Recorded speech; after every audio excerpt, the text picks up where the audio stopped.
Hello, once again, Star Wars and Unboxing fans. Welcome to a unique episode of Darth Tuba's Star Wars Unboxing Show. I'm your host, Darth Tuba, and I wanted to try something a little different for this episode. I wanted to kind of show you a little project I'm working on. So I'm in the process of trying to get some sort of updated catalog of my collection, at least in terms of figures. There have been so many figures that have come out over the past 20 to, actually more, we're getting ready to approach 26 years, I think, 25, 26 years, that I really felt it was time to kind of create some kind of a database for myself, just to keep track of them. And since I've done a lot of unboxing and a lot of removing figures from packaging, I thought I would kind of go around and just create my own little database that I could kind of keep track of what they did look like, where did the packaging come from, that kind of thing. Okay, part of the people ask me, a lot of times I get comments or people ask me, what are you going to do with all this stuff? You keep collecting all these Star Wars, and I think that for that I would say that people that are not collectors don't understand it, But I will say that I do not intend to be buried with my collection. Okay, I just and I do not have the quintessential Steve Sansweet response, which his joke is that who's the director of the Rancho Obi-Wan in Petaluma, California, the biggest collection of Star Wars. He says that when he dies, he wants everything to be put in a big pile on top of him and then just blow the whole thing up, which I don't want that either. My general plan, if you will, is to continue to collect. For the most part, I do sometimes thin out parts of the collection here and there. But I do intend to collect until around the time when I retire, and then I plan on utilizing my retirement as an opportunity to sell off the collection, either through going to toy shows or maybe through eBay, things of that nature. Not necessarily to make any sort of profit on it, just to kind of spread the collection out into the world and let other people who share the interest to enjoy the collection.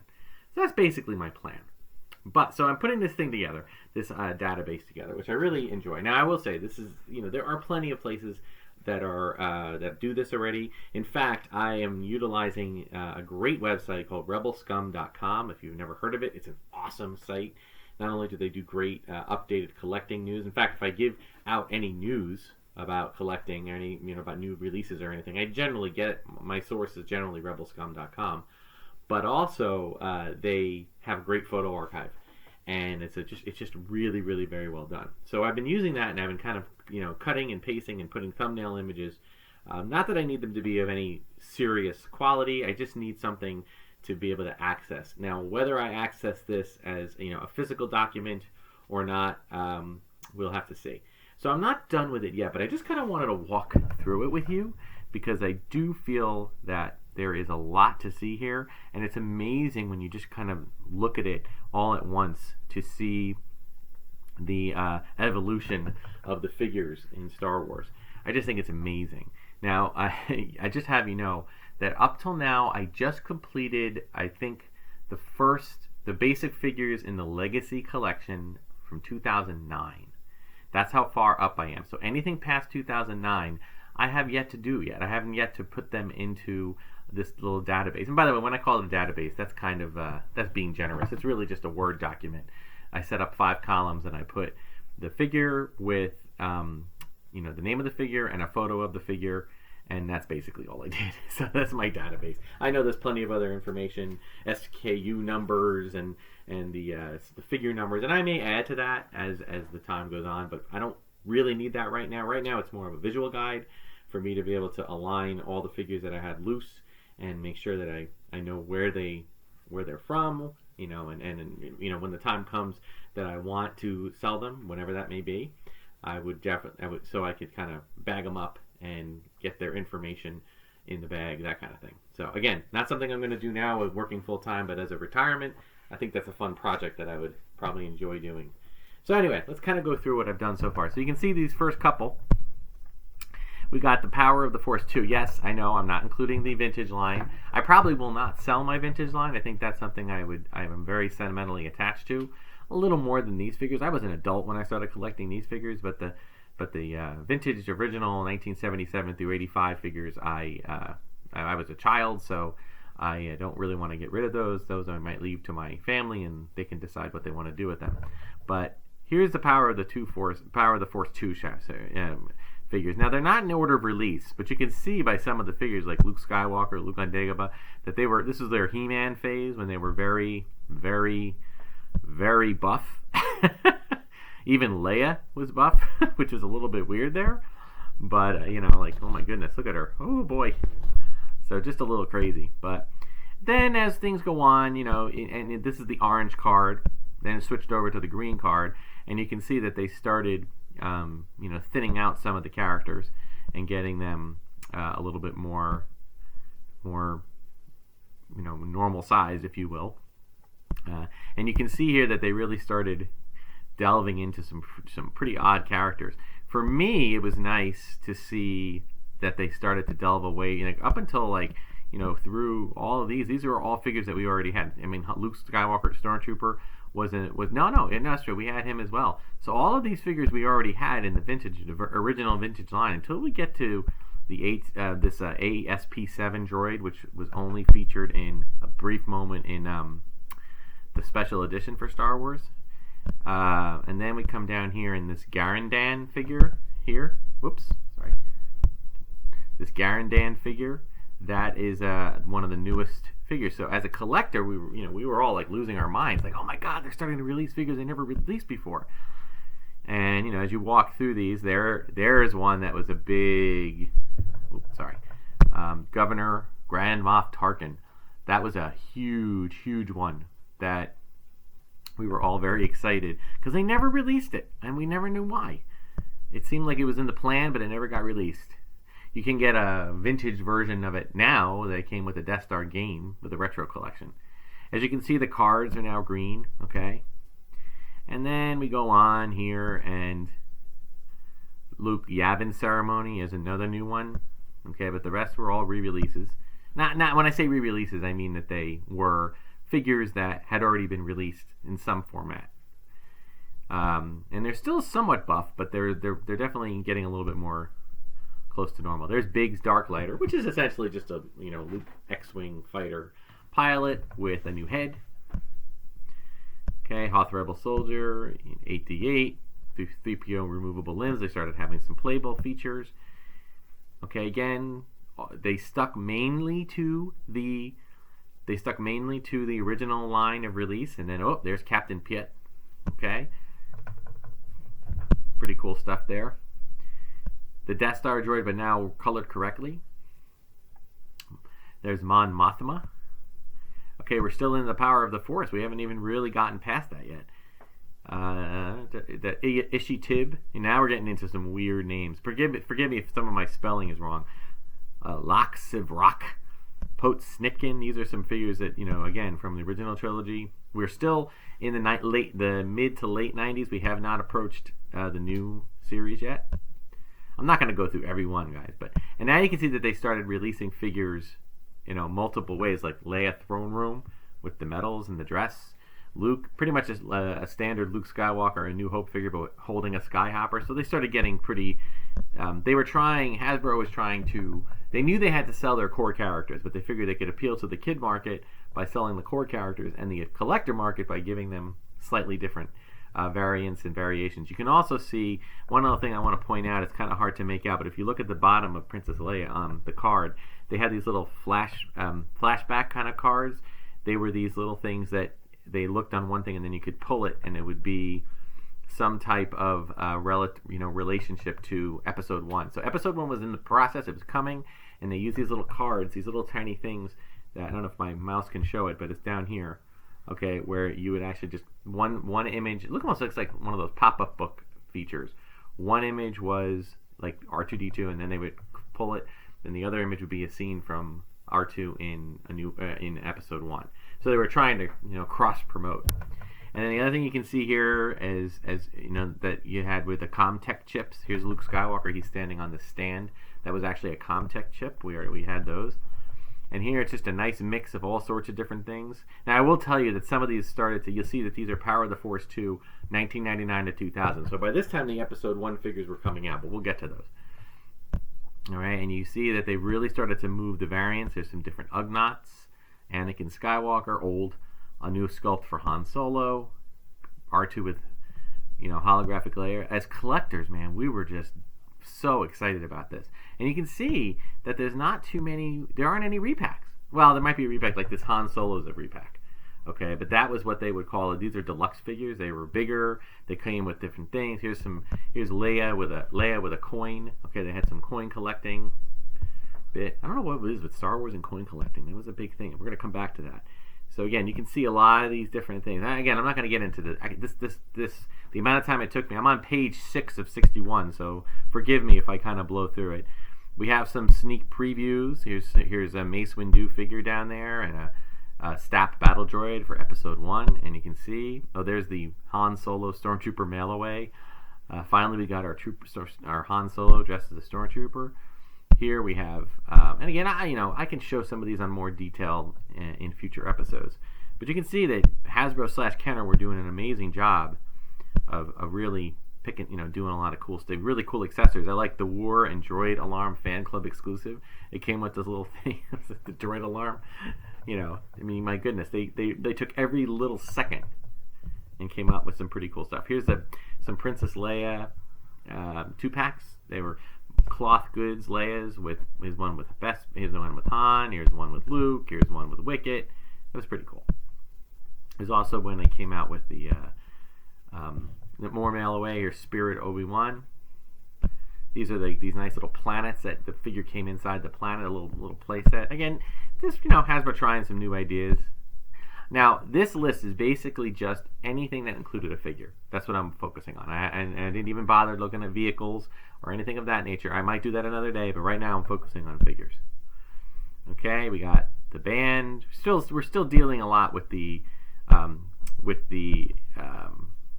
stuff relating mostly to just the original trilogy. Okay, there's an AT-AT because it came with the AT-AT Commander.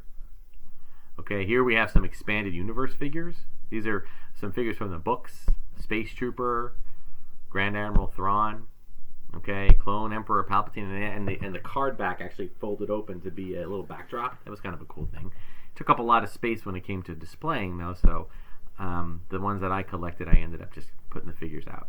And then we also have these purchase of the droids, and I just realized that I think I did that one wrong.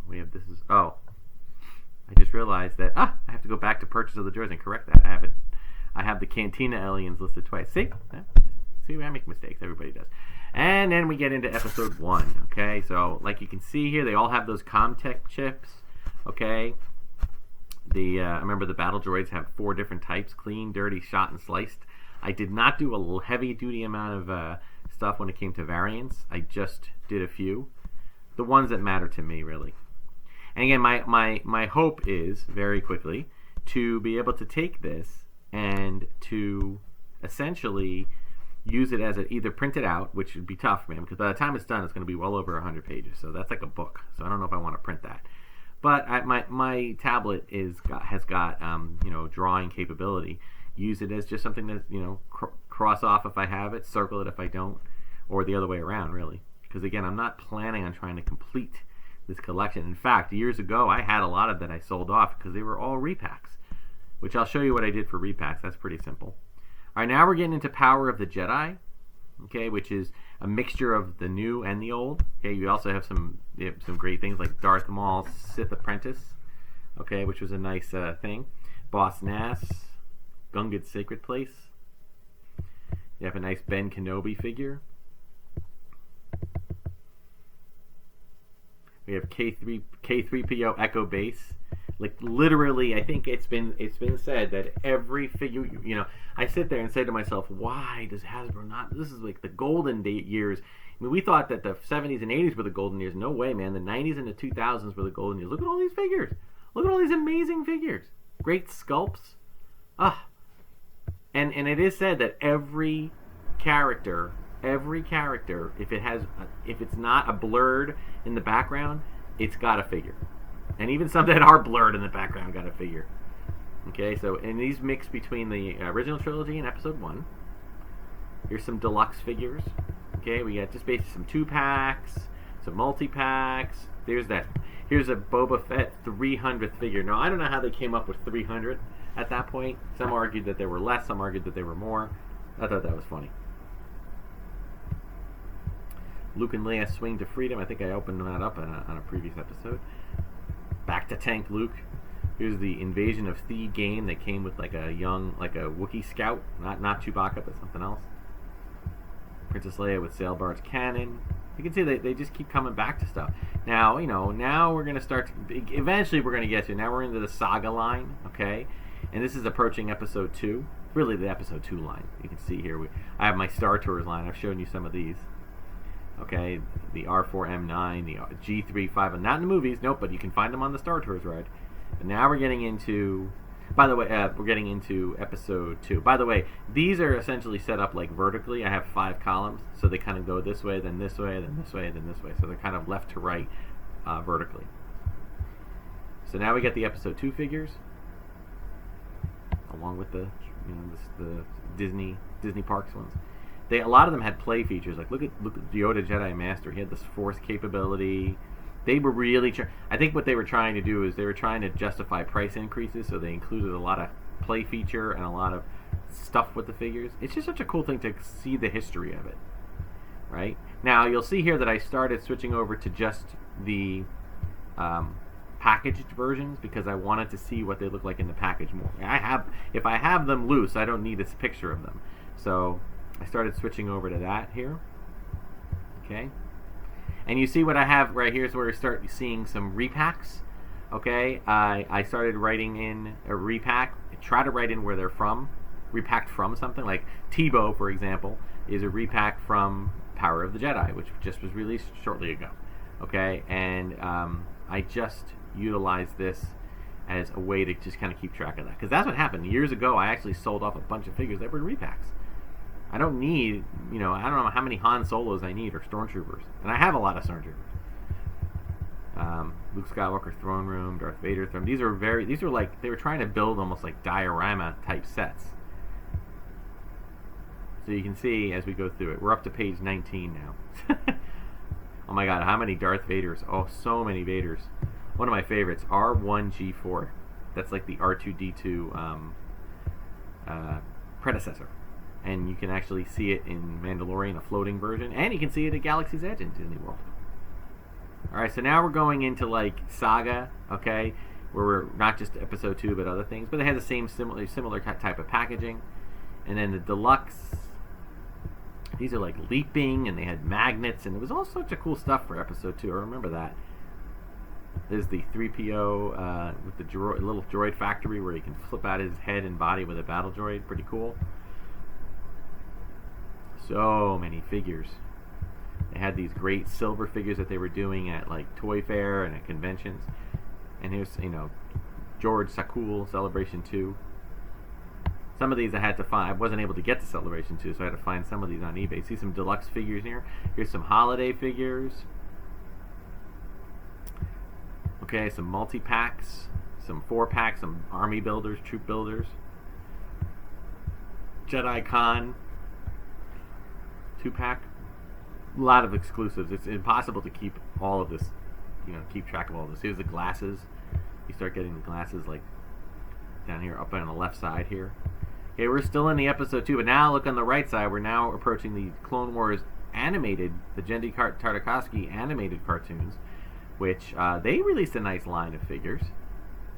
It was a one and done. They didn't keep going. They just, they just released a handful, maybe a dozen or so. Then they kind of switched the card design in post Episode 2 and approaching Episode 3. They were doing kind of like this Clone Wars. Remember, this is prior to the animated, the 3D animated series. So they were doing kind of like a realistic look for Clone Wars, as if they were live actors. Some 3-packs. Then they started delving into, in 2004, they started delving into the vintage line with the racing stripe. It wasn't exact, but it was pretty close.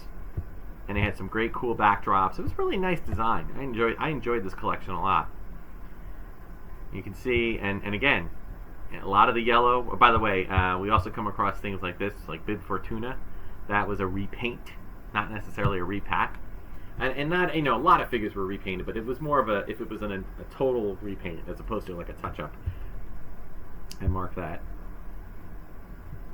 Sometimes they're retooled as well, meaning that they might use the arms. They make an Obi-Wan Kenobi figure that's an arms of one Obi-Wan with the legs of another Obi-Wan and a torso and a head of another Obi-Wan, and they put some new accessories in. I just called that a retool, and I didn't even always do it. Again, I have to put so much credit goes to rebelscum.com because they did a lot of the legwork. I used it to help set up my setup. Little thing here. I'll point it out as we continue on because I'm up to page 27, so we're about halfway. But I'll move along a little quicker. They started doing these great. This is when they first started going into here the trilogy collection, where they were the original trilogy collection OTC, where they were really doing the full out card art like the original. Okay, different figures. All right, but new sculpts of the figures, but they were doing it. They introduced that there. They only made a few. I think like between 12 or 16 over the course of a few years. Here we got preview figures for the very different packaging design of Revenge of the Sith, and now we've got that. My least favorite, it's funny, I love the packaging design from a design standpoint, especially because of Episode 3 with the fire and the Vader in the back. I hated it when it came to trying to display it and store it, because it was all this rounded stuff that you couldn't stack them, you couldn't do anything with them, they would just fall over. And they didn't even stand up on their bases that well. But great figures. And as you can see, lots of new ones. Just crazy how much figures they made. Part of the reason why I think that they don't make figures as much as they used to is because they've made everything. Look at this. At least they've made everything from the original trilogy and the sequel and the prequel trilogy. Look, there's Tarkin. Anybody know that Tarkin made a quick appearance in the very end of Episode 3? He literally turned around and faced the camera for half a second. He got a figure. Lots of holographic figures. Lots of holograms. Okay, very cool. Another reason I want to keep this, I want to get this save it up as a PDF and be able to have access to it on my phone. So whenever I go to a toy show, if I am looking to purchase another figure, I want to know what I have and what I don't have. It's so hard to keep tracking. Believe me, it's not easy. Here's some deluxe figures. Okay, we're in 2005 right now, so we're wrapping things up here, although I am still at the halfway point, so let me try to push ahead here. Here we have some Evolution figures. Okay, again, this is when they started making battle packs. I did not always list all the figures. I just started doing that, and I got lazy, because I can just look at the battle packs, and I have opened a lot of battle packs, and I've gotten rid of a lot of battle packs, because, I tried only to collect the ones that had a unique figure or playset or feature in it. Okay, then we start getting into this Saga collection, which again borrows the Racing Stripe Star Wars idea. Pretty cool stuff. Again, the art on these cards are fantastic. The backdrops, everything. Again, you can go to rebelscum.com and they have it all broken down. Not just the figures, but the packaging. It's fantastic. Again, you can see how many have been repacks, but a lot of them they resculpt. They kept revisiting Darth Vader and a few others, and Emperor. So some pretty cool stuff here. Okay, we're going to keep going. I'm going to actually see if I can move a little faster here. You can see how many figures. Any of you thinking about any of you thinking about beginning to collect, and you ask yourself, where do I start? You know what? Just pick a place and go. You can find all of these stuff. Another great thing about rebelscum.com. By the way, they're not sponsoring this channel. I just love their site. They in every figure that they list, if you click on each figure, you have to go to their photo archive, and if you click on a figure, it'll say buy this figure. Then it'll give you where there's a link either on Amazon or a place like Brian's Toys or an eBay auction. You can find all sorts of stuff. Now you can see here a lot of the as we go on, they've made so many figures that they just started repacking just to help people kind of finish up their collections. Okay, now we're getting away from there and into Saga Legends. Now this was actually a situation where you received they brought the coins back. Okay, as I said, Hasbro had this thing for coins, and you could collect coins. They did that with regular figures, and they did it with Saga Legends, which is essentially like a best of. That's why they're all repacks. Okay, it was a way for collectors to try to collect again, and for kids to try to catch up. It was that kind of thing. And as you can see, now you get some of these newer ones that also included coins. I think they even had right here is a coin album. Yeah, it came with a Vader figure. Of course, a Vader figure. All right, so you see what's happening here. Now, this is all prior to another big release, and that was Clone Wars, the cartoon, the 3D cartoon. Okay, we got some more Saga packaging, like the vintage collection line. We haven't even gotten in. That's not even on here, folks. All right, now remember from people from a few episodes ago, here are our comic packs, the beginning of the comic packs. Okay? And this is only the first round. There are more coming. There's some Order 66 packs, which are like some 2-packs from Target. Here's some more battle packs on the right. Just amazing what they came up with. The Ralph McQuarrie concept packs, or not packs, but individual figures. A lot of San Diego Comic-Con and Celebration exclusives. Tins. Just amazing what they've come up with. I cannot stress to you enough how it's amazing. Now, people are asking, do you have every one of these? No, I don't. I did work very hard to collect every one as they came out, but after a while, I ran out of room. I simply ran out of room. So first thing I did was I took a huge number of them that were just straight up repacks, and I sold off, some, and just so I made sure I had one representative figure. And then from there, I essentially just did some unboxings with them, but I still have them. Yeah, the figures are the one thing besides the repack sales. Okay, now we're getting into Clone Wars and the Legacy Collection. I'm sorry, I was talking through that. I'm going to back it up just a second here. Yeah, so now we start talking about Clone Wars, the cartoon, and it's a different stylized type of figure. They're more animated looking, all right, and they were pretty cool as well. And that was amazing to me because they were getting figures that were essentially for like a character who made a brief appearance, like this Mon Calamari warrior and this Quarren soldier. They were in one episode, maybe a 2-parter, but they were in like 1 or 2 episodes, and that was it. So, and then you can see that they continued to make realistic figures as well. Some repaints.